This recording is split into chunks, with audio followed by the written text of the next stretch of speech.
নবীর ওই সাহাবী হযরত জুলাইবিব রাদিয়াল্লাহু আনহু ওই আহলে সুফফাতে ধীরে ধীরে ধীরে ধীরে বড় হলেন, খেয়ে না খেয়ে। নবীজি ডাক দিয়ে বলেন, জুলাইবিব রে, তোমাকে তো বিয়ে দিতে হবে। তুমি যৌবনে পদার্পণ করছো, বিয়ের বয়স হয়ে গেছে, তোমার একটা ছোট্ট সংসারের দরকার। আল্লাহর নবীকে জুলাইবিব ডাক দিয়ে বলেন, ইয়া রাসূলুল্লাহ, আমার মতো বেঠে বামন, বংশ পরিচয়হীন, দরিদ্র, নিগ্র, কালো মানুষের কাছে কে মেয়ে বিয়ে দিবে? সারা মদিনার মানুষ আমার নিয়ে আনন্দ করে, কিন্তু কেউ আমার সাথে আত্মীয়তা করতে চায় না। আল্লাহর নবী বললেন, জুলাইবিব, আমি তোমার বিবাহের ব্যবস্থা আমি নবী নিজে করতেছি। এই কথা বলার পরে এক আনসারী সাহাবী, আপনারা জানেন মাদানী যারা তাদের দিল অনেক সুন্দর, আর মাদানীরা সবসময় মেহমান প্রিয়। তবে একটা গুণ আমি সিলেটে পাইলাম, সিলেটের মানুষ বড় মেহমান প্রিয় এবং খুব আলেমদেরকে তারা সম্মান করে, মুরব্বীদেরকে তারা সম্মান করে। আপনাদের দেশের ছোট ছোট বাচ্চারা সালাম দেয় এবং যুবকরা খুবই ভদ্র এবং আলেমদেরকে তারা তাজিম এবং সম্মান করে। এটা বাংলাদেশের অন্য কোথাও এগুলি বিরল। বলে, হুজুর আপনি কি পাম মারতেছেন? না, পাম মারতেছি না, এটা ওলিদের সোহবতের কারণে, ওলিদের ছোঁয়ার কারণে জমিন এরকম হয়েছে। বাজান রে, এটা পরিবারের শিক্ষা। আমাদের দেশে অনেকে আছে বিরাট বড় শিক্ষিত হয়েছে, ওই আপনার Dhaka university, Jagannath university lecturer বা অধ্যক্ষ উপাধ্যক্ষ যাই বলেন, আপনি যত বড় কিছুই বলেন না কেন, পারিবারিক শিক্ষা যদি সুন্দর না হয়, তাহলে সেই লোকটা যত শিক্ষাই হোক, ডক্টর আর ডাক্তার হোক, দেখবেন চশম করে ইতর বিয়াদব হয়ে যাবে। সেটা আলেম হলেও জালেমের মতো হয়ে যাবে। কথা কন না কেন, ঠিক কিনা? পারিবারিক শিক্ষা হচ্ছে সবচেয়ে বড় শিক্ষা। মা পারে সন্তানকে দারুণ শিক্ষা দিতে, বাবা পারে, তার পরিবার পারে, চাচা পারে, ফুফু পারে, খালা পারে, দাদি পারে, নানি পারে সুন্দর শিক্ষা দিতে। এই জন্য কোথায় বিয়ে করবেন বুঝে করবেন।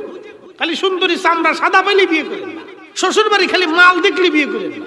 অন বিয়ে করার আগে দেখে বিয়ে হিসাবের মাল আছে কেমন, আমার ফুলা ওইটা মরার পরে ফুলা কেমন পাইনি। পরে আইয়া দোয়া আছে, একদিন আমার মসজিদে কান্দেন কেন, কি হয়েছে? পোলা খাইতে দেয় না, বউ মারাগারাগি করে। আমি বললাম যে চাচা কোনো কিছু নিয়ে বিয়ে বাড়ি মাল দেহে বিয়ে করেছেন তো, চামড়া সুন্দর দিকে টিকটক বেডি লইয়ে এসেছেন ঘরে, এই জন্য কপালে আপনার খাওন নাই। যদি বালান আনতেন, চরিত্রবান আনতেন, তাহলে আপনার আর এই কান্না করা লাগতো না। আপনার বৌমায় আপনার ডাইকে নিয়ে কাপড় চোপড় ধুয়ে খাওয়াইয়া যত্ন করে বাপের মতো আদর করতো। কি কথা কর না কেন? এগুলি করে না, খালি চামড়া সুন্দর দেয়। আমার কথা যদিও তিক্ত, কিন্তু বুঝে যেত জীবনটা তো অনেক সুন্দর। 60, 70, 80 বছরের একটা জীবন আপনার কষ্টের মধ্যে কেন ফেলতে যাবে? সামান্য অর্থবিত্তের জন্য মনোযোগ দিয়ে যাবেন। সোনারু ঘাটবাসী, প্রাকৃতিক আল্লাহর ওলিদের বিচরণ এই জমিনের কারণে ছোট্ট কাল থেকে আপনাদের বাচ্চারা আদব লেহাজ নিয়ে বড় হয়। মদিনার মানুষ এরকম সুন্দর, আমার নবীর ছোঁয়ার কারণে তাদের দিল খুব সুন্দর, পরিষ্কার এবং ভদ্র, নীরব। সারা মদিনা ঘুরবেন, দেখবেন নীরব, বাচ্চারও নীরব, কোনো হইসই নাই। আমাদের দেশের ছেলেপেলেরা যেমন বখাইটা লুচ্চা রাস্তাঘাটে ঘুরে বেড়ায়, উচ্ছৃঙ্খল, বিড়ি টাইনে বেড়ায়, যেখানে সেখানে নেশা ভাব নিয়ে বেড়ায়। মদিনাতে কোনো বাচ্চা আপনি এরকম পাবেন না। ঘুরে ঘুরে দেখবেন অরিজিনাল মাদানি যারা, তাদের বাচ্চারাও ভদ্র, মায়েরাও ভদ্র এবং খুব পরহেজগার এবং খুব পর্দানিশীল নারী তারা, এবং তাদের বাচ্চারাও অত্যন্ত মেহমান প্রিয়, খুবই ভদ্র। একবার জোরে বলা যাবে কি মারহাবা। এর নাম মদিনা, মদিনা, মদিনা, মদিনাতুন নবী, নবীর শহর। আচ্ছা, আপনাদেরকে একটা কথা বলি, জবাব দিবেন। আল্লাহ তার নবীকে নিতে নিতে নিতে নিতে নিতে নিতে নিতে নিতে লা মাকান হাকিকতের জগতে নিতে নিতে নিতে নিতে লা মাকান হাকিকতের জগতে নিতে নিতে আল্লাহ তার নবীকে নিয়ে এত দূরে নিলেন। সহিহ বুখারীর ভাষায় খাদেম রাসূল আনাস রাদিয়াল্লাহু আনহুর বক্তব্যে, বিমা লা ইয়ালামুহু ইল্লাল্লাহ, আল্লাহ তার নবীকে এত উপরে নিলেন যে আল্লাহ ছাড়া তার সীমানা কেউ বলতে পারে না। একবার আওয়াজ তুলে বলা যাবে কি মারহাবা। যেই চোখ আল্লাহকে দেখছে সরাসরি, না না হয় না, আরো জোরে। সহিহ মুসলিমের সরা, ইমাম নববীর লেখা শরহে মুসলিম উনি লিখছেন, আহলে সুন্নাত ওয়াল জামাতের চূড়ান্ত সিদ্ধান্ত, আল্লাহ নবী পেয়ারা রসুল দুই চক্ষু মোবারক দিয়ে আল্লাহকে দেখেছেন। তাহলে সুন্নাত ওয়াল জামাতের চূড়ান্ত সিদ্ধান্ত এটা। ওই ভোগীযোগী মোল্লা কে কি কইলো ছাতা দেখার টাইম আমাদের নাই। এই কথা কর না কেন, জোরে বলে। এগুলো দেখার সময় আমাদের নাই। নবী আল্লাহকে দেখছেন দুই চোখ দিয়ে। এখন প্রশ্ন করি, জবাব দিবেন, যে চক্ষু আল্লাহকে দেখছে ওই চোখের দাম কত? কত? অনেক। এই যেমন ভাই বলছে কোনো সীমানা নাই, সীমানা দেওয়া যাবে। আচ্ছা, যে দেহ মুবারক আল্লাহর সামনে বসছে, আরো জোরে, যে আল্লাহ আকবার না করবেন বুঝবেন একটু কিপটেমি আছে। আরো জোরে, হ্যাঁ আরো জোরে, মাসলা বলে দিয়ে দিতেছি। যে দেহ মুবারক আল্লাহর সামনে বসছে ওই দেহের দাম কত? আমাদের সাথে তুলনা দেওয়া যাবে? যারা দিবে তারা মানুষ না অমানুষ? মুসলমান পরে হিসাব করে, ও মানুষ হয়েছে কিনা আগে জিজ্ঞেস করে। আরে খুব মনোযোগ দিয়ে, যেই দেহ মুবারক আল্লাহর সামনে বসছে সেই দেহ মুবারক যে রওজা মুবারকে ঘুমিয়ে আছে সে রওজার দাম কত? আরো জোরে কোন, জোরে জোরে জোরে।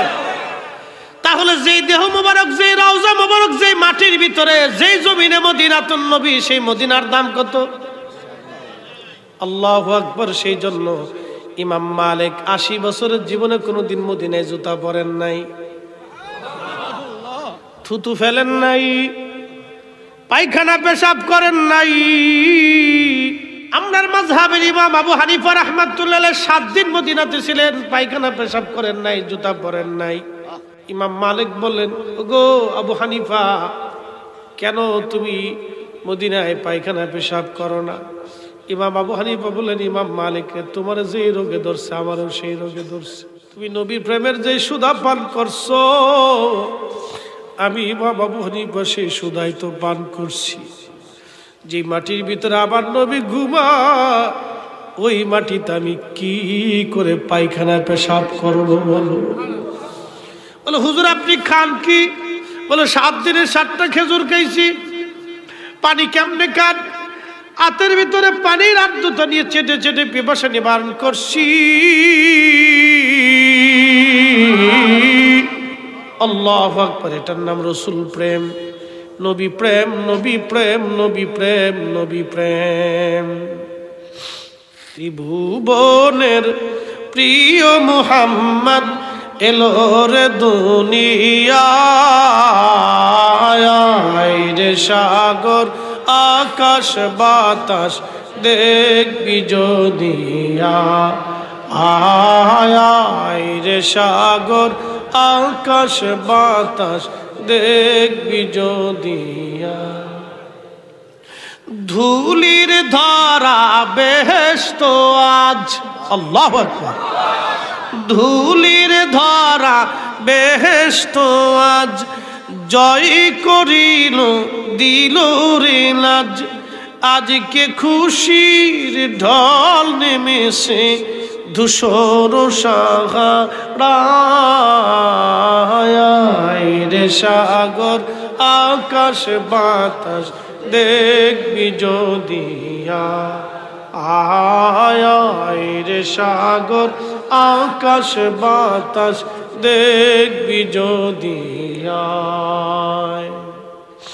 বন্ধু আমার, আশিকদের কথা বললে তো রাত চলে যাবে বহু, তারপরও বলতে হয় তাদের প্রেমের নিশানা। হযরত জুলাইবিবের বিবাহের ব্যাপারে মদিনার এক আনসারী সাহাবী ছিলেন ধনাঢ্য, তার ঘরে এক পরমা সুন্দরী মেয়ে ছিল। এমনি তো মাদানীরা সুন্দর, আল্লাহ তাদেরকে এমনি সুন্দর করে বানাইছেন, তারা এমনিতেই প্রাকৃতিকভাবেই সুন্দর। নবীজি সাহাবীকে ডাক দিয়ে বললেন, সাহাবী তোমার ঘরে না একটা মেয়ে আছে? বলে হ্যাঁ ইয়া রাসূলুল্লাহ। তোমার মেয়েটাকে কি তুমি বিবাহ দেবা? সাহাবী মনে করছে আল্লাহর নবী নিজে বিয়ে করতে চান। সাহাবী বলেন ইয়া রাসূলুল্লাহ, আপনি বিয়ে করলে আমার জীবনের পরম সৌভাগ্য, রহমতের নবীর সঙ্গে আমার আত্মীয়তা হবে। হুজুর আপনি যদি বিয়ে করতে চান তো আমি তো রাজি আছি। হুজুর জুলাইবিব তো বংশ পরিচয়হীন, দরিদ্র, বেঠে, বামন, নিগ্রো, কালো, এমন একটা ছেলের সঙ্গে আমার মেয়ের পাত্র বিবাহের পয়গাম। হুজুর আপনি তো প্রস্তাব দিয়েছেন বটে, কিন্তু আমার স্ত্রীর সাথে পরামর্শ ছাড়া সিদ্ধান্ত দিতে পারবো না। আল্লাহর নবীর মনটাও সাথে সাথে বেজার হয়ে গেল। আমি নিজে প্রস্তাব দিলাম আর এই সাহাবী আমার প্রস্তাব প্রত্যাখ্যান করে দিল। নবীজির মন বেজার হয়ে গেল। সাহাবী বাড়ি চলে গেলেন, স্ত্রীকে ডাক দিয়ে বলেন, বিবিরে আল্লাহর নবী তোমার মেয়ের বিবাহের ব্যাপারে পয়গাম পাঠিয়েছে। মহিলা মনে করছে রসুল বিয়ে করতে চায়। ওই মহিলা সাহাবী বলতেছে, স্বামী বলেন কি? আল্লাহর নবী যদি আমার মেয়েটাকে বিয়ে করে নবীর সাথে আমার আত্মীয়তা হবে, এর চাইতে পরম সৌভাগ্য আমাদের জীবনে আর কি হতে পারে বলেন? স্বামী ডাক দিয়ে বলে, বিবি রে নবী নিজে বিয়ে করতে চায় না, তাহলে কে কার জন্য পয়গাম দিয়েছে? বলে, বিবি রে নবীর দরবারে একজন সাহাবী আছে, তার নাম জুলাইবিব। তুমি তো জানো ওটা বেটে, বামন, নিগ্রো, কালো, গরিব আর বংশ পরিচয়হীন, তার তো কোনো ঠিকানাও নাই। মহিলা ডাক দিয়ে বলতেছে, আল্লাহর কসম আমি ওই ছেলের সাথে আমার মেয়ের বিয়ে দেব না। কিন্তু মা আর বাবার দুইজনের কথোপকথন ওই মেয়েটা পাশের ঘর থেকে শুনতেছিল। মেয়েটা ওই ঘর থেকে বাবা মার রুমে এসে বলতেছে, ও মা ও আব্বা আপনারা কি নিয়ে কথা বলতেছেন বলেন? বলে, মেয়েরে আল্লাহর নবী তোমার জন্য স্বামী পছন্দ করেছে। ছেলের নাম জুলাইবিব, পরিচয় তার বংশ পরিচয় নাই, একেবারে কোনো পরিচয়হীন, বেঠে, বামন, 3 নম্বরে কালো, 4 নম্বর একেবারে হতদরিদ্র, তার কিচ্ছুই নাই। এই ছেলের সঙ্গে আমি তোমার বিবাহ কেমনে দেই? এবার মেয়েটা জালালি হয়ে গেছে। মেয়েটা রাগ করে বলতেছে, মা আব্বা জান কলেজার মধ্যে আপনাদের সাহস কি করে হয়? আমার রাসূল আমার জন্য স্বামী পছন্দ করেছে আর আপনি নিষেধ করে দিয়েছেন। যান, আমি রাসূলের প্রস্তাবে আমি নিজে রাজি। নবী আমার জন্য স্বামী পছন্দ করেছে, এর চাইতে আমার মতো সৌভাগ্যবতী নারী দুনিয়াতে আর কেউ নাই। একবার জোরে বলেন না ইয়া রাসূলুল্লাহ। এই তাকবীর, এই রিসালাত। ভালো যদি বাসতে হয় নবীকে বাসো, ভালো যদি বাসতে হয় নবীকে বাসো। নবী তরানে ওয়ালা, নবী বাঁচানে ওয়ালা, প্রাণের চেয়ে অধিক ভালো নবীকে বাসো। ভালো যদি বাসতে হয় নবীকে বাসো, ভালো যদি বাসতে হয় নবীকে বাসো। হাজিরিন শুনিয়া যান, মেয়েটা ধমক দিয়ে বলতেছে, আব্বা তাড়াতাড়ি যান, আমি রাজি। রাসূল আমার জন্য স্বামী পছন্দ করছে, এর চাইতে সৌভাগ্য আমার কি আছে? একবার বলবেন না মারহাবা। আর আমার দেশের বেডিরা মেয়েরা অজু নষ্ট, লিপস্টিক নষ্ট হবে, মেকআপ নষ্ট হবে বিদায় অজুই করে না। এই কথা কর না কেন? এটা দিয়ে কি আশা করা যায় ইসলামের 4 পয়সা? মেয়েটা ধমক দিছে, আব্বাকে যান তাড়াতাড়ি। সাহাবী দৌড়ে আসছে, ইয়া রাসূলুল্লাহ আপনার প্রস্তাবে আমার মেয়ে নিজে রাজি, হুজুর আপনি বিবাহের ব্যবস্থা করেন।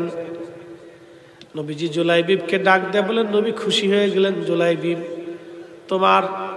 তোমাকে পছন্দ করেছে মদিনার সুন্দরী রূপসী নারী, তুমি বিবাহের জন্য সামানা জোগাড় করো। গরিব মানুষ, কিছুই তো তার নাই, অনেক কষ্ট করে তিনি বিবাহের সামানা জোগাড় করলেন সামান্য। আগের বিয়েগুলি তো মসজিদে হইতো, আল্লাহর নবী মসজিদের ভিতরে হিজাব কবুল পড়াই দিলেন। এখনকার বিয়ের সিস্টেম আলাদা, যে বিয়ে পড়াইতা সে কাজী সাহেব, ওই বেটা তো মুইতেই পানি লয় না। অনেক কাজী আছে মুইতে পানি দেয় না। যেই বেটা মুইতে পানি লয় না ওরা আগে গোসল করাবেন, যে তুই আগে গোসল করিয়া। কথা কথা খারাপ, ওরা আগে কায়দা মতো পানির মধ্যে সুবাইয়া গোসল করে, তারপরে ওটাই একেবারে পবিত্র হয়ে আইবে না। কারণ বিবাহ তো কোনো ছেলে খেলা না, এটা একটা জীবন। আমার পরিচয়টা কিন্তু আমার মা বাবার বৈবাহিক বন্ধনের মাধ্যমে হয়েছে। আমার সন্তানের পরিচয় আমার স্ত্রী এবং আমার বিবাহের বন্ধনের মাধ্যমে হয়েছে। অথবা একটা জীবন, একটা পবিত্রতা, একটা আত্মীয়তা। এইগুলিকে ছেলে খেলা মনে করবেন না, পুতুল খেলা মনে করবেন না, যে আজকে পুতুল খেললেন কালকে বিয়ে ভেঙে দিলেন না, এটা না। আল্লাহ রসুল বলেন, উম্মত রে তোমরা শোনো, কিয়ামতের আলামত হলো কিয়ামতের আগে অধিক পরিমাণে তালাকের সংখ্যা বাড়বে, তালাক বেড়ে যাবে, তালাক তালাক, শুধু তালাক আর তালাক, তালাক আর তালাক। হবিগঞ্জের আদালতে যা দেখবেন তালাকের মামলা বেশি, মৌলভীবাজার আদালতে তালাকের মামলা, সারা বাংলাদেশের প্রত্যেক জেলার আদালতে যা দেখবেন তালাকের মামলা। বউ সারাসারি, কিলিকিলি, মারামারি, পাশাপাশি, গুতাগুতি, নির্যাতন। কি কথা কর না কেন? এই জন্য সরকার এটা মন্ত্রণালয় আলাদা করে দিচ্ছে। যাও, এটা মন্ত্রণালয় আলাদা করে দিচ্ছে। জালার চটে এত কড়া আইন করছে, তারপরেও মানুষ সোজা হয় না। খুব মনোযোগ দিয়ে, এগুলি কিয়ামতের আলামত। সাহাবী অনেক কষ্ট করে সামানা জোগাড় করলেন, তিনি সামানা জোগাড় হলো, বিয়ে ইজাব কবুল হয়ে গেল। আহা, সেই দিনের বিবাহটা কত সুন্দর ছিল। আজকে বিবাহ হয়, বিবাহ হইলে কি হবে? এই বিবাহের মজলিসে দেখা যায় বিয়ে হবে, বউ হলো আর একজনে, নাচানাচি করে আর একজনে। আসতে কন কে, জোরে কর। এই বেলা ঠিক আসতে হবে কে? ডেকসেট নিয়ে ওই মাইকেলারে কইতে পারবে ওকার কাছে ভাড়া নেয়, মাইক বান্দা কইতে পারবে, রাসেল মাইক কইতে পারবো কি পরিমাণে ভাড়া নেয়। ধুম ধুম ধুম ধুম ধুম ধুম, ধুম ধুমের জ্বালায় সার এলাকায় ঘুমাইতারে না। বেডা নাচে, বেডি নাচে, সেরা নাচে, সেরি নাচে, একজনের বউ নিয়ে আর একজনে নাচতেছে। শয়তানকে ওরে খালা খালু, যত নাচবি তত ভাবি, যত নাচবি তত ভাবি, নাচতে থাক। শয়তানের দেশ গেছে বুঝলি। এই জন্য এই বিবাহের ভিতরে বরকত পাওয়া যায় না। কি কথা কর না কেন? বিবাহের ভিতরে বরকত নাই।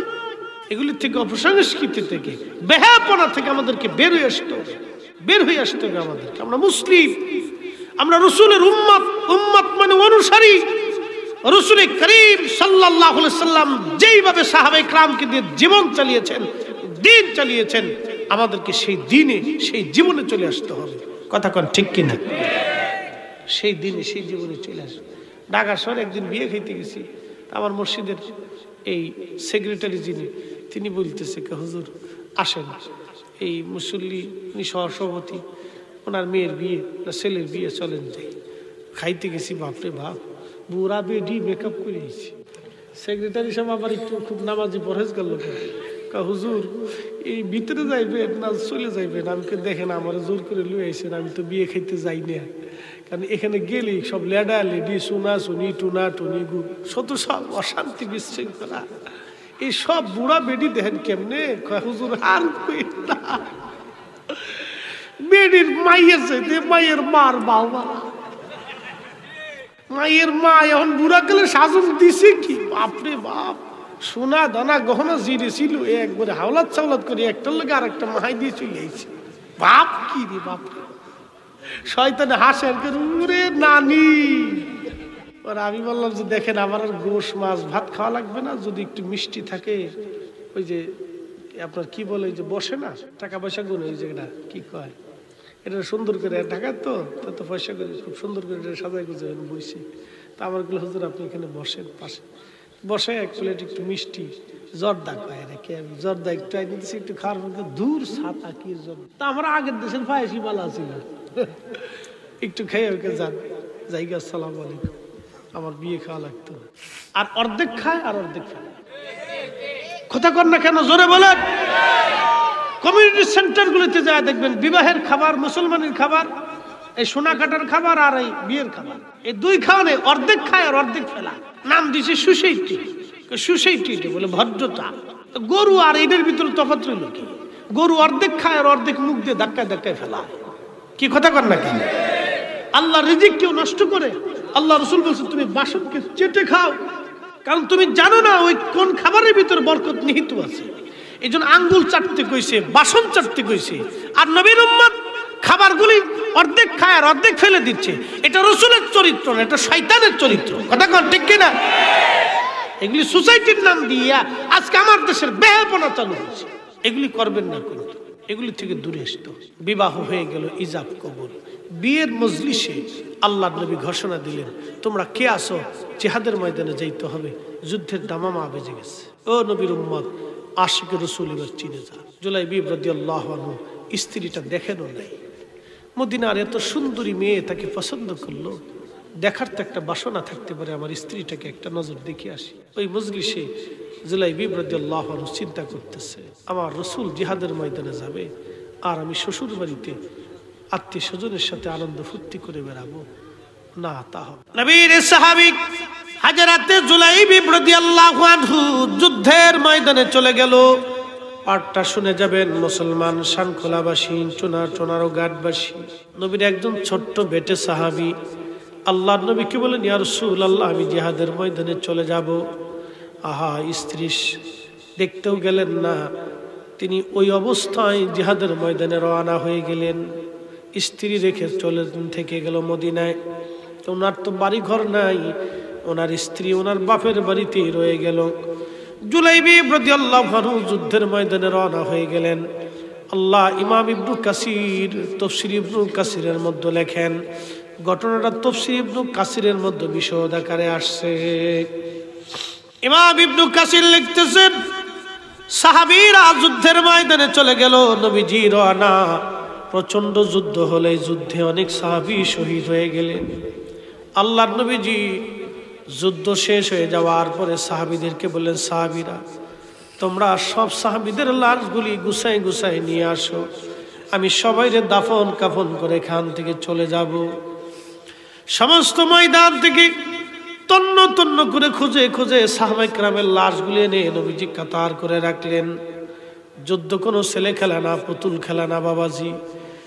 ইসলামের জন্য যারা জীবন দিয়েছিল, আল্লাহু আকবার, তাদের এই কঠিন আত্মত্যাগ, সেই দিন তাদেরকে রাদিয়াল্লাহু আনহু ওয়া রাদু আন আল্লাহ বানায় দিয়েছিলেন। এমনিতেই না, আল্লাহ এমনিতেই বলেন না, আমিনু ঈমান আনো কামা আমানান নাস, আমার নবীর সাহাবীরা যেইভাবে ঈমান আনছে তোমরা সেইভাবে ঈমান আনো।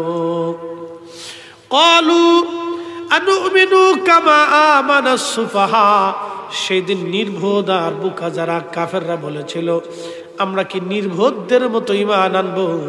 আল্লাহ তখনই জবাব দিয়ে দিলেন, আলা ইন্নাহুম হুমুস সুফাহা, নবী গো, আপনি নবীর সাহাবীদেরকে যারা নির্বোধ বলতেছে তারাই নির্বোধ, তারাই বোকা। হাজরাতে জুলাইবিব রাদিয়াল্লাহু আনহু সমস্ত সাহাবীদের লাশ নবীজি কাতার করে আনছে। আল্লাহর নবীজি একটা নজর সাহাবীদেরকে দেখবেন, সবার উপর থেকে কাপড় সরানো হলো। আল্লাহর নবীজি দেখতে দেখতে গেলেন, সবার চেহারা দেখলেন। নবীজি ডাক দিয়ে বলে, সাহাবীরা রে, তোমরা কি সবার লাশ আনছো নাকি কারো লাশ রেখে আসছো? সাহাবীরা বলেন, ইয়া রাসূলুল্লাহ, আমরা সবার লাশই আনছি, কোনো লাশ আমরা রেখে আসি নাই। আল্লাহর নবী বললেন, সাহাবীরা রে, তোমরা তো সবার লাশ আনছো, কিন্তু বলো আমার জুলাইবিবের লাশ কোথায় আছে? বলো আমার জুলাইবিব নাই কেন গো? সাহাবীরা, আমার জুলাইবিবের লাশ কোথায়? সাহাবীরা বলল, হুজুর ময়দান তন্ন তন্ন করে তালাশ করছি, কোথাও জুলাইবিবের লাশ পাই নেই নবী গো। আল্লাহর নবী ডাক দিয়ে বললেন, সাহাবীরা রে, তোমরা আবার তন্ন তন্ন করে খুঁজো, আমার জুলাইবিবের লাশ কোথায় আছে বলো। আমার জুলাইবি বিয়ের মজলিস থেকে মদিনার সুন্দরী নারী, সুন্দর বড় উচ্চ ফ্যামিলির সাথে আমি তার আত্মীয়তা করে দিয়েছি। আমার জুলাইবি স্ত্রীও দেখতে যাই নাই। আমার জুলাইবি দুনিয়ার আনন্দ সুখ সব কিছু পরিত্যাগ করে আমার সঙ্গে জিহাদের ময়দানে এসে শহীদ হয়ে গেছে রে সাহাবীরা। আমার জুলাইবিবের লাশ খুঁজো, দেখো আমার জুলাইবিব কোন জায়গায় শহীদ হয়ে শুয়ে রয়েছে। সাহাবীরা তন্ন তন্ন করে তালাশ করে দেখে 7টা কাফেরের লাশ একটা স্তূপ হয়ে পড়ে আছে। 7টা কাফেরের লাশ সরায় দেখতেছে, ওই 7টা কাফেরের লাশের নিচে জুলাইবিব শহীদ হয়ে রয়েছে। সাহাবীরা বলল, হুজুর আপনার জুলাইবিব 7 জন কাফেরকে জাহান্নামে পাঠাইয়া ওই 7টা লাশের নিচেই পড়েছিল, আমরা দেখি নাই।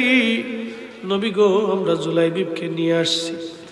বেঠে বামন জুলাইবিব রাদিয়াল্লাহু আনহুকে, হযরত জুলাইবিব রাদিয়াল্লাহু আনহুকে নবীজি হাতে করে, সাহাবীরা কাঁধে করে নিয়ে নবীজির সামনে যখন রাখলেন, নবীজির চক্ষু মোবারক দিয়ে পানি পড়তেছে, দাড়ি মোবারক ভিজে যাচ্ছিল, আর বলতেছিল, সাহাবীরা রে, আমার জুলাইবিব দুনিয়ার সব সুখ আর মোহকে ছাড়িয়া দিয়া আমি রসুলের মোহাব্বতে যুদ্ধের ময়দানে এসে আজকে জীবন দিয়ে দিছে। সাহাবীরা সবার লাশ তোমরা নিজেরা কাফন দাফন করবা, আমি নবী নিজে কাঁধে করে আমার জুলাইবিবরা আমি কবরে নামাইব। আমি আমার জুলাইবিবরা আমি নবী নিজে কাঁধে করে নিয়ে কবরে নামাইবা। তোমরা সব লাশ কবরে নামাইবা, আমার জুলাইবিবের লাশ আমি নবী নিজে নামাবো। একসাথে জোরে বলা যাবে কি, ইয়া রাসূলুল্লাহ, হে রাসূল।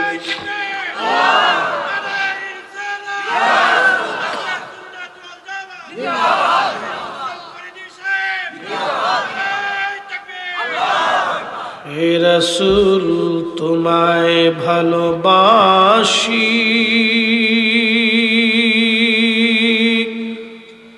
অন্তরে শুধু মুখে নয়, জান্নাতের আশা নয় হে রাসূল, জাহান্নাম কেউ ডরি না।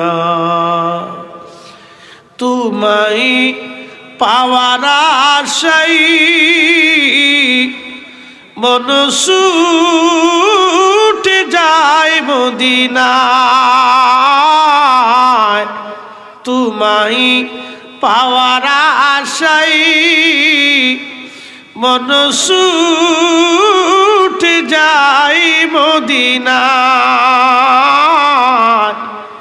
এ আশিক দিদার দাও না, আর দূরে থাকিও না, এ আশিক দিদার দাও না, আর দূরে থাকিও। হে রাসূল তোমায় ভালোবাসি, অন্তরে শুধু মুখে নয়,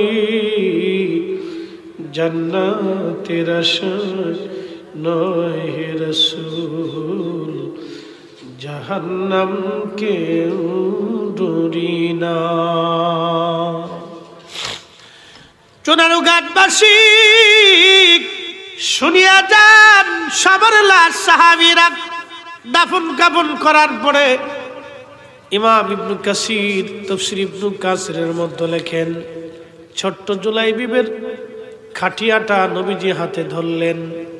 আহা, আল্লাহর নবী হাতে ধরে ধরে নিয়ে নিয়ে কবরের পাশে গেলেন। আল্লাহর নবী নিজে হাত দিয়ে জুলাইবিবকে কবরে রাখলেন। আপনি একটু বুঝেন তো, উম্মতের কবরে রাসূল, উম্মতের কবরে রাসূল, এইরকম নসিব কয়জনের আছে রে?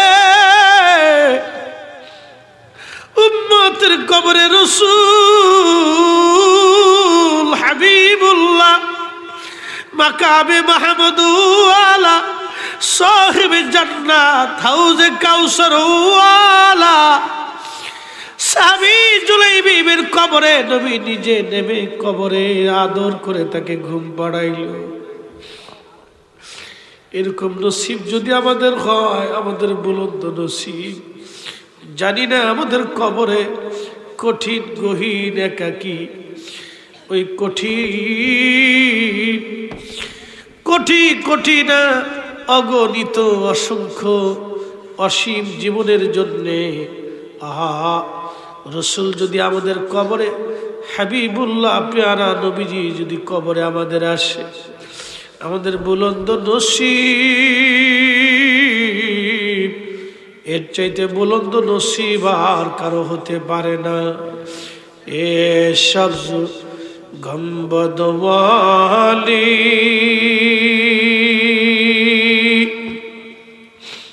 মঞ্জুর দুয়া করুণা जब वक्त नजर आए आका दीदार अता करना दीदार अता करना। मैं कब्र अंधेरी में घबराऊंगा जब तन्हा में कब्र अंधेरी में घबराऊंगा जब तन्हा इमदाद मेरी करने आजान रसूल अल्लाह इमदाद मेरी करने आजान रसूल अल्लाह। रोशन मेरी तुर्बत को लिल्लाह जरा करना जब वक्त नजर आए आका दीदार अता करना दीदार अता करना दीदार अता करना। नबीजी जुलाइबिबকে কবরস্থ করিয়া নবীজি চলে আসলেন মদিনায়। আহারে বুঝেই যায় আল্লাহর নবী মদিনায় ফিরে আসার পরে মসজিদে নববীতে নবীজি হাত বাড়াইয়া কেঁদে ফেললেন। আল্লাহকে ডাক দিয়ে বলেন, মালিক আমার কথায় আমি নবীর ভালোবাসায় যে মেয়েটা একটা বংশ পরিচয়হীন আমার আশিক জুলাইবিবকে মোহাব্বত করে বিয়ে করলো আল্লাহ, আমি নবীর কথাই শুধু সে বিয়ে করেছে, আমার জুলাইবিব আজ শহীদ হয়ে তোমার কাছে চলে গেছে। মালিক মেয়েটা আজ বিধবা হয়ে গেছে, আমি নবী তোমার দরবারে দরখাস্ত করি তার জীবনটাকে তুমি মধুময় করিয়া দাও, বরকতময় করিয়া দাও, তার জীবনটাকে তুমি সুন্দর বানাইয়া দাও। এই দোয়া নবীজি করার পরে সারা মদিনার ভিতরে এত পরিমাণে ওই মেয়ের বিবাহের প্রস্তাব আসলো। মদিনার ধনী ধনী ব্যক্তির এসে বলল, ইয়া রাসূলুল্লাহ, যেই মেয়েটার বরকতের জন্য নবী নিজে দোয়া করে, এই মেয়ের মতো ভাগ্যবতী মেয়ে আর মদিনায় নাই। এই মেয়েটা বরং ভাগ্যবতী, দুনিয়াও ভাগ্যবতী, আখিরাতেও ভাগ্যবতী। হুজুর ওই আপনি যদি রাজি হন গো নবীজি, ইয়া রাসূলুল্লাহ, ইয়া হাবিবাল্লাহ, আপনি রাজি হইলে আমাদের ছেলের সঙ্গে এই মেয়েটার বিবাহের পয়গাম দিচ্ছি, নবী যদি কবুল করেন আমরা রাজি আছি। কয়েক হাজার প্রস্তাব আসলো, একসাথে বলা যাবে না আল্লাহু আকবার। ওই মেয়ের মতো সম্মানিত মেয়ে মদিনাতে আর কেউ ছিল না। আল্লাহ এই জন্য রসুলকে যারা ভালোবাসে দুনিয়াও তাদের দাম, কবরেও তাদের দাম, হাসরেও তাদের দাম। নবী ভালোবাসার পক্ষে থাকতেই হবে। সুন্নিরা নবী ভালোবাসি, এই জন্য রসুলের কথা শুনলে কলিজা শান্তি লাগে। কথা কোন ঠিক কিনা? আমাদের মজা লাগে, স্বাদ লাগে, আমাদের লজ্জত আসে, কলিজা ঠান্ডা হয়, আমাদের ঈমান বেড়ে যায়। রসুলের কথা শুনলে আমাদের শান্তি লাগে, মজা লাগে। যে যারে ভালোবাসে, যে যারে ভালোবাসি তার কথা শুনলেও মজা লাগে, মজা লাগে, মজা লাগে। এই জন্য কবি বলছেন অমূল্য অতুল্য এই প্রেম কয়জনে জানে, অমূল্য অতুল্য এই প্রেম কয়জনে বুঝে। ওরে ধনী মানি পাই না যারে, ওরে ধনী মানি পাই না যারে, পায়া সে কানে, অমূল্য অতুল্য এই প্রেম কয়জনে বুঝে, অমূল্য অতুল্য এই প্রেম কয়জনে জানে। আল্লাহুম্মা সাল্লি আলা, জবান খুলে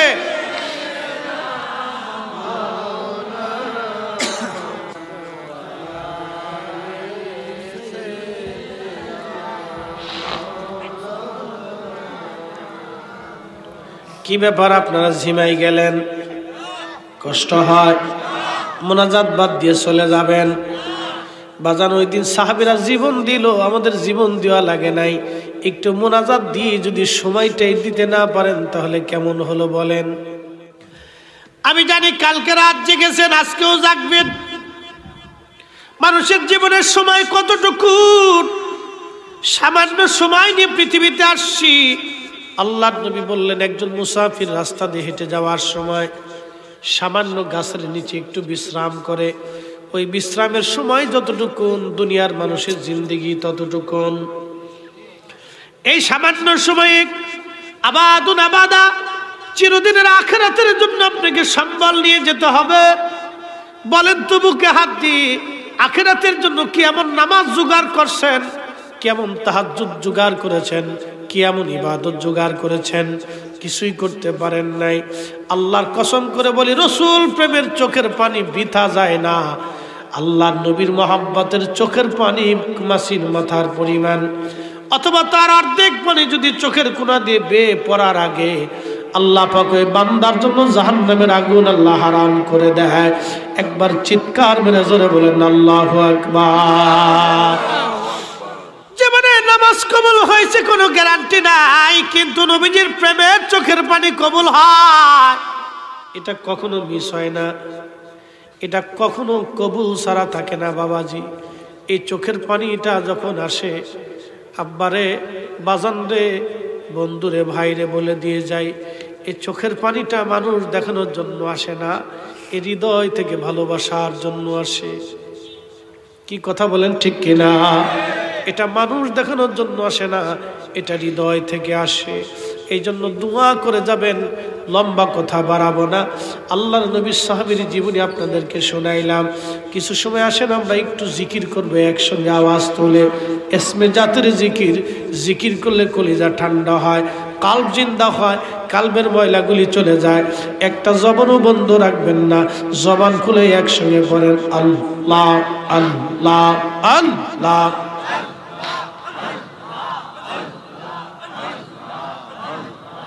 একসাথে আল্লাহ আল্লাহ আল্লাহ আল্লাহ আল্লাহ।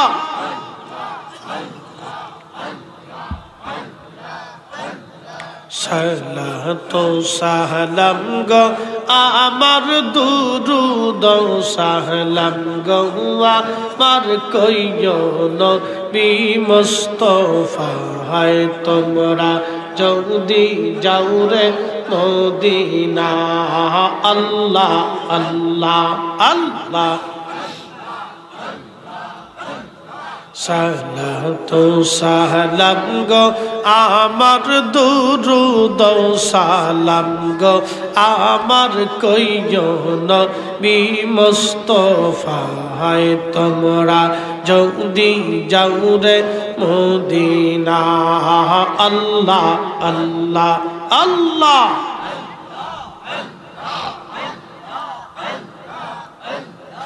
ওই মদিনা শরীফের মাঝি নূরের একটি খাম্বায়া সে গো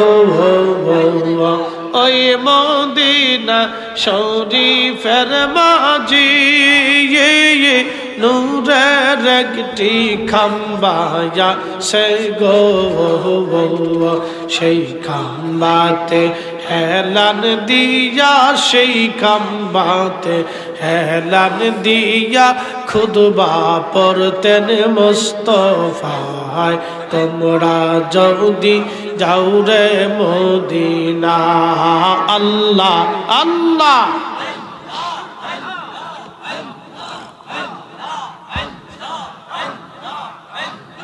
সালাতু সালাম গো আমার দুরুদ সালাম গো আমার কইও নবী মুস্তাফায় তোমরা যদি যাও রে মদিনা আল্লাহ আল্লাহ আল্লাহ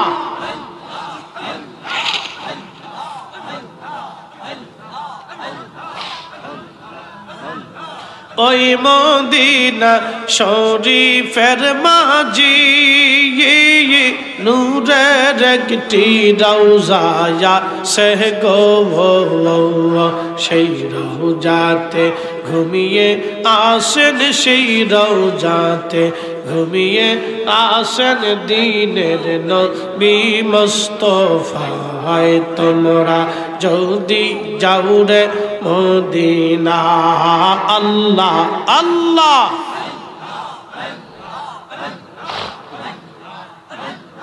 সালাতু সালাম গো আমার দুরুদ সালাম গো আমার কইও নবী মুস্তাফায় তোমরা যদি যাও রে মদিনা আল্লাহ আল্লাহ জবান খুলে আওয়াজ তুলে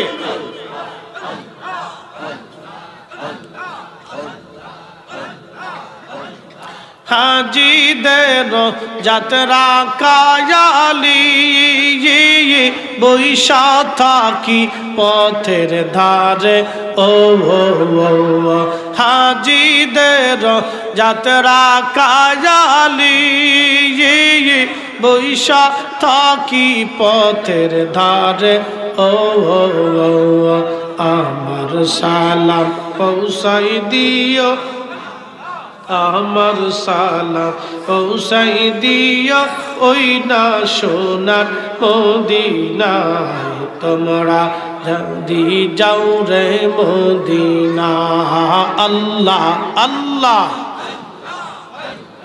সালাতু সালাম গো আমার দুরুদ সালাম গো আমার কইও নবী মুস্তাফায় তোমরা যদি যাও রে মদিনা আল্লাহ আল্লাহ আল্লাহ আল্লাহ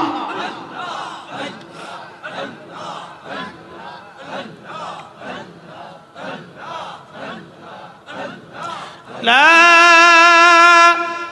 ইলাহা ইল্লাল্লাহু মুহাম্মাদুর রাসূলুল্লাহ সাল্লাল্লাহু আলাইহি ওয়াসাল্লাম। আমরা ধীরে ধীরে মাহে রমজানের জন্য প্রস্তুতি নিই। একটা হাদিস বলি, তারপরে কিয়ামের দিকে যাব, একটু মনোযোগ দিবেন। নবীজি পবিত্র মিম্বার শরীফে কদম মোবারক রাখলেন। কদম মোবারক রাখার পরে নবীজি বলেন আমিন। দ্বিতীয়বার কদম মোবারক রাখলেন, প্রিয় নবীজি বলেন আমিন।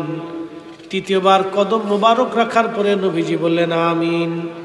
সাহাবীরা বলেন ইয়া রাসূলুল্লাহ, তিনবার আমিন বললেন। কারণ কি, হেতু কি? নবীজি জবাব দিলেন, সাহাবীরা রে, প্রথমবার যখন আমিন বললাম, জিবরাইল আমিন এসে বলল, ইয়া রাসূলুল্লাহ, আপনার পবিত্র নাম শুনলো কিন্তু দুরূদ শরীফ পড়ল না, সে ধ্বংস হয়ে যাক, তার আখিরাত বরবাদ হয়ে যাক। আল্লাহর নবী কবুল করে বলেন আমিন। প্রিয় নবীজির নাম শোনার পরে দুরূদ শরীফ যারা পড়বে না তার আখিরাত বরবাদ হয়ে যাবে। এই জন্য দুরূদ শরীফকে যারা ছোট এবং খাটো করে দেখে, দুরূদ শরীফকে যারা বন্ধ করে দিতে চায় বেদাতের ফতোয়া দিয়া, এরা হলো সব কয়টাই শয়তানের দালাল। কথা বলেন ঠিক কিনা? 2 নাম্বার নবীজি বললেন, সাহাবীরা রে, মাহে রমজান পাইল কিন্তু মাহে রমজানে নিজের জীবনের গুনাহ মাফ করাই নিতে পারলো না, সে ধ্বংস হয়ে যাক। মাহে রমজান আসতেছে, প্রস্তুতি নিবেন। আল্লাহ, অনেকে বলবে হুজুর রুটি রুজি যদি না করি বাচ্চা কাচ্চা কেমনে চলবে? আপনাকে প্রশ্ন করি বাবা, আপনি যদি মারা যান তাহলে কালকে থেকে আপনার সন্তানের জন্য রুটি রুজি কে করবে? এ বন্ধু, আপনাকে বলছি, আজকে আপনি যদি মারা যান তো কালকে আপনার ছেলে মেয়ের জন্য বাজার সদাই কে করবে? কে তাদের জন্য রিজিক পাঠাবে? আপনার একটা জবাব, আল্লাহ পাঠাবে। আপনি না থাকলে যদি আল্লাহ পাঠায়, তাহলে আপনি থাকলেও আল্লাহ পাঠাবে। কি কথা কন না কেন? ঠিক কিনা? সেই জন্য রোজা ছাড়া যাবে, রোজা ছাড়া যাবে, মাহে রমজানে নামাজ কাজা করা যাবে, গীবত তহমত করা যাবে। এগুলি মনে রাখবেন। তারাবির নামাজ ছাড়বেন না, রাত জেগে জেগে নামাজ পড়বেন, কারণ একবার রোজা চলে গেলে আর কোনোদিন আপনি পাবেন না। এই জন্য মাহে রমজান যে পাইল কিন্তু নিজের জীবনের গুনাহ মাফ করে নিতে পারল না, সে ধ্বংস হয়ে যাক। আল্লাহর নবী আরো বলেন, উম্মত তোমরা শোনো, জিবরাইল আমিন এসে বলেন, ইয়া রাসূলুল্লাহ, যে বাবা মা পাইল কিন্তু খেদমত করে জান্নাত নিতে পারলো না, সে ধ্বংস হয়ে যাক। যে আব্বা আম্মা পাইল কিন্তু খেদমত করে জান্নাত নিতে পারলো না, সে ধ্বংস হয়ে যাক। এই জন্য বাড়ি ঘরে যাদের বাবা মা আছে আপনারা শুনে নেন, আব্বা আম্মার খেদমত করবেন। আব্বা আম্মার খেদমত যদি আপনি না করেন তাহলে আপনার জীবনে সর্বনাশ হয়ে যাবে, আপনার জিন্দেগি বরবাদ হয়ে যাবে। মক্কার ইমাম হইলেও নাজাতের কোনো রাস্তা নাই, মদিনার ইমাম হলেও পার পর রাস্তা নাই, বাইতুল আকসার ইমাম হলেও ক্ষমার কোনো রাস্তা নাই। এই জন্য আব্বা আম্মার খেদমত করে যেন জান্নাত নিয়ে যেতে পারেন, আল্লাহ তৌফিক দিক। সকলে জোরে বলেন আমিন। এসেছেন যত নবী সকলের ইমাম, সালাম নবী তোমায় হাজারো সালাম ইয়া নবী।